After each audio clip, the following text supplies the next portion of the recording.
before a show, I spend time tuning. I spend a lot of time tuning. I've never been a person who walks out on stage, applause, and then I tune and then play. You know, I walk out and start playing straight away because I've spent time tuning. And you know, you've got to get your ear used to the sound of everything being really in tune. Don't just, you know, buy a tuner and everything goes into the green and then off you go. Play the chords that are going to test the tuning, you know, because guitars are not perfect. So, you know, if I tune this guitar with a digital tuner, I would then come up the neck and play chords like this.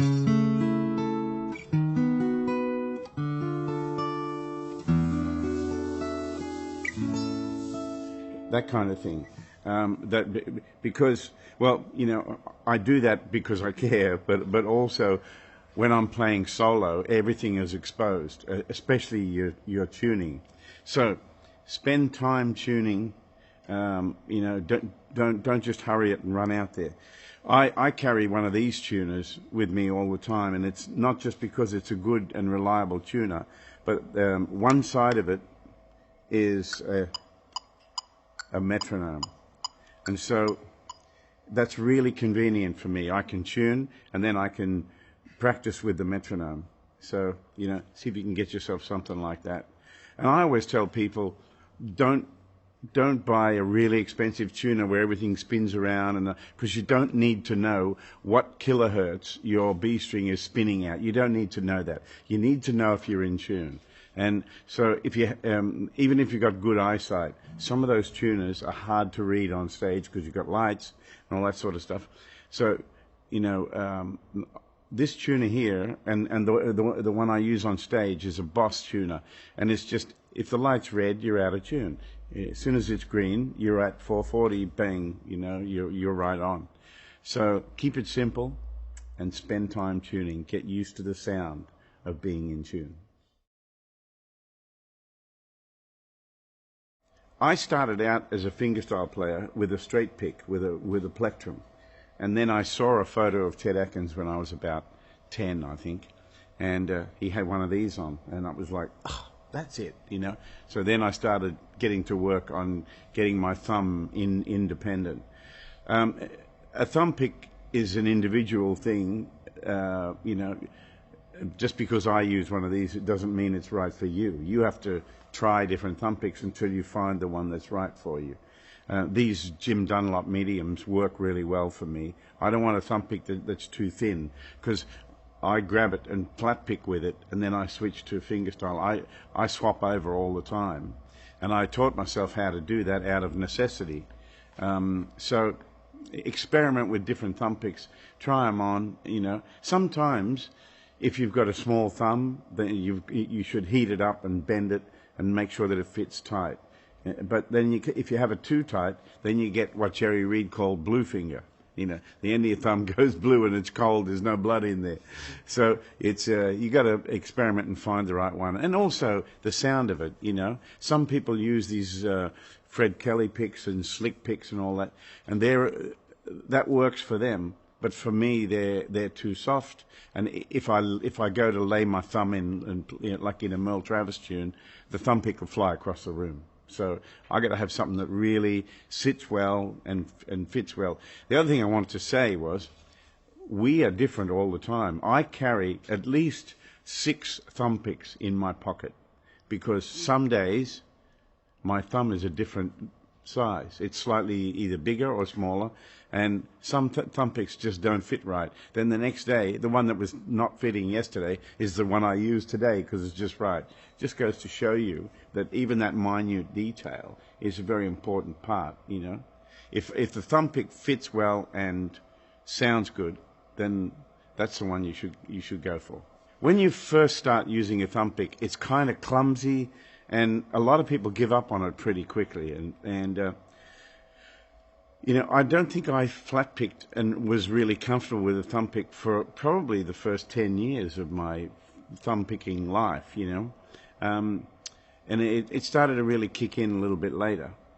But basically, if you want to get the independence in your right hand going, you've got to start by just doing the thumb part and don't let the fingers do anything. Because everybody has the same kind of habit. As soon as they put a thumb pick on, everybody wants to go, right? Playing that second beat with their fingers. If you start doing that, that's a hard habit to break. What you need to do is to put the fingers down and leave them there. Don't let them do anything. Just practice playing the bass like that.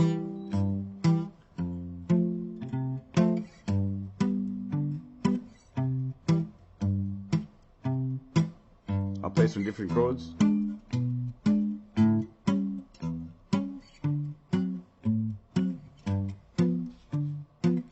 And, practice it slowly, bring the tempo up, bring it back down, that kind of stuff.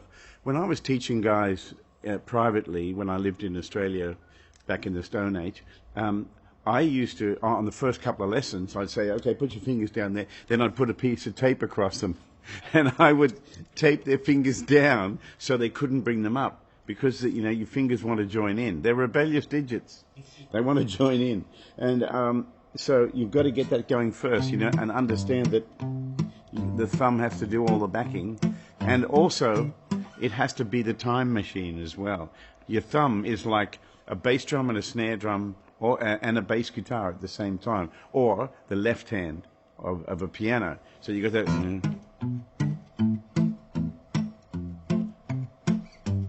And the rule of thumb, if you'll pardon the pun, is the first note of every bar that you should play should be the root note of the chord you're in. So if you're in C, your first note has to be a C. See that?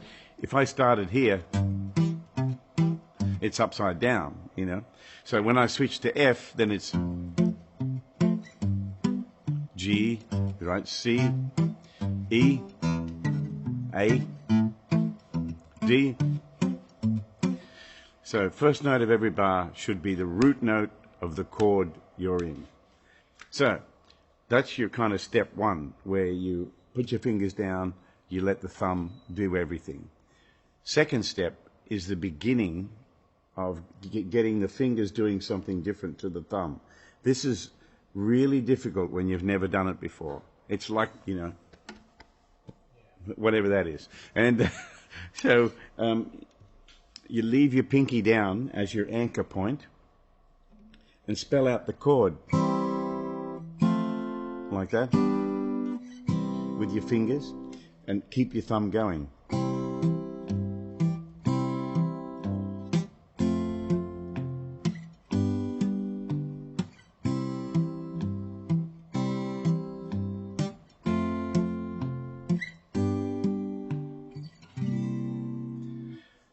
That's your second step.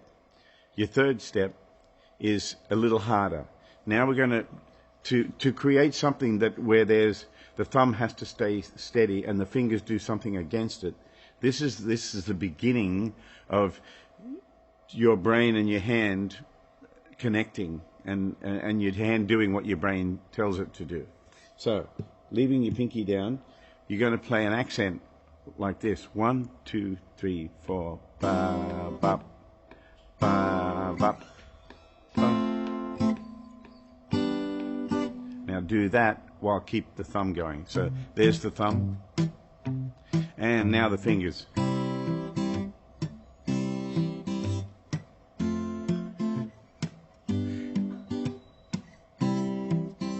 If you can do that, you'll feel that how difficult it is, and it'll be a mental conundrum for a while. But it will kick in if you keep at it. Okay, the next step is spelling out kind of arpeggios with your fingers while keeping the thumb going. So it sounds something like this: 1, 2, 3, 4.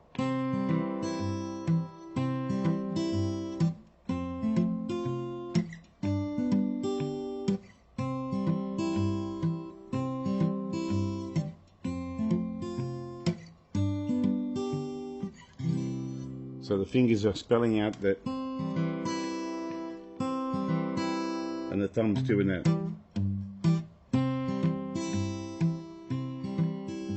See that? Okay, if you can do that and practice it slowly and bring it up in tempo and back down again, then you're ready to learn a song. And the song I suggest you learn first, keep it simple as long as possible. Don't try to rush ahead to more difficult songs just because you think it might be more exciting. You've got to give yourself a chance to build up this technique and to understand it. This is all new stuff. The thing that a lot of people don't realize is that it's not music yet. This is learning skills. So it's skill. When you practice the skill enough, it, like magic, it turns to music. But you can't have the music before the skill. You got to work on the skill first. So, the first song that I always teach is Freight Train, which is a wonderful old song. And it's right here. So I'm in the key of C, the Spanish key, C Señor, right? And the melody's here.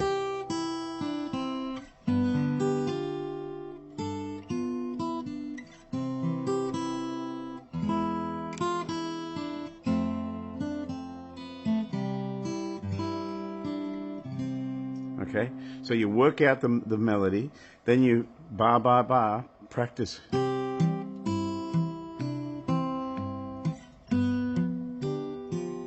There's the first two measures. Here's the next two measures.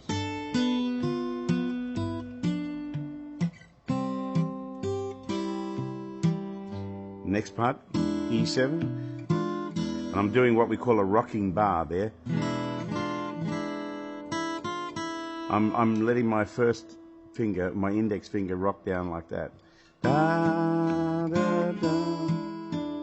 F. I'm bringing my thumb over the top just because I do that, but you can do it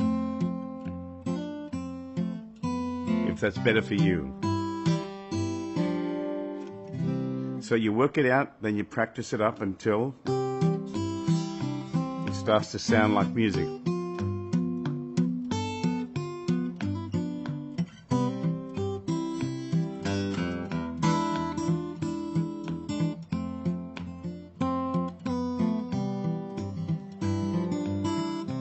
Right, so you work on that, and then after you've got that down, you might want to do a key change or something. So you can come up to E,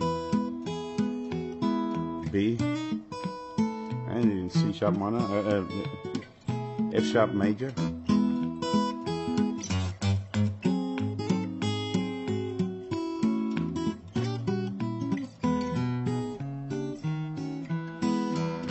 Back to C.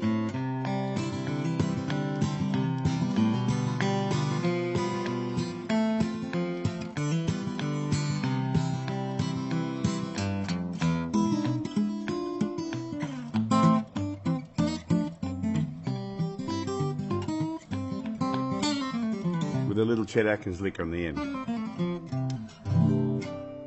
So forth. So that's Freight Train, and that's the steps. The first step, just the thumb, fingers down, don't do anything. Second step, keep the pinky down, with the three fingers spell out the chords while keeping the thumb nice and steady. Third step is play an accent, da, da, with your fingers against what the thumb is playing. And then the fourth step, play arpeggios with your fingers while keeping the thumb going.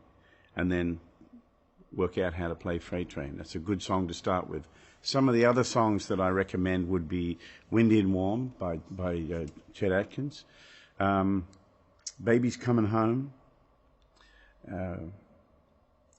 Chaplain in New Shoes. These are some of the more doable songs that you can get your hands around. So I wish you all the best in your thumb picking life. Okay.